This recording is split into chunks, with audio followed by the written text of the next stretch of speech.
ఇంట్లో మెనుసు ఎన్నుకున్నారు. ఇది ఎలా చేస్తాం ఏం బాధ. జీఎస్టీ 2.0 ఫలాలందరికీ అందేలా మంత్రుల కమిటీ ఏర్పాటు చేసినట్లు సీఎం చంద్రబాబు అసెంబ్లీలో చెప్పారు. స్వదేశీ మేక్ ఇన్ ఇండియా ఉత్పత్తులకు ఈ సంస్కరణలు తోడ్పాటునిస్తాయన్నారు. ప్రజలు దేశీయ ఉత్పత్తులనే కొనుగోలు చేయాలని, దేశ అభివృద్ధిలో భాగస్వాములు అవ్వాలని పిలుపునిచ్చారు. దసరా నుంచి దీపావళి వరకు సంస్కరణలపై ప్రచారం చేస్తామన్నారు చంద్రబాబు. భవిష్యత్తులో కూడా మనం గుర్తుపెట్టుకోవాలి.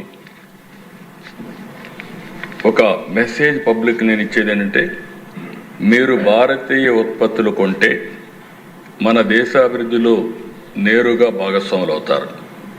మీ ఎంపికకు అపారమైన శక్తి ఉంది. మేడ్ ఇన్ ఇండియా ఉత్పత్తిని ఎంచుకోవడం కేవలం ఒక లావాదేవీ మాత్రమే కాదు, అది మన ఉత్పత్తిదారుల ప్రతిభకు వందనం, స్థానిక వ్యాపారవేత్తలకు బలం చేకూర్చడం, మన సమాజ జీవనోపాధికి ఒక హామీ.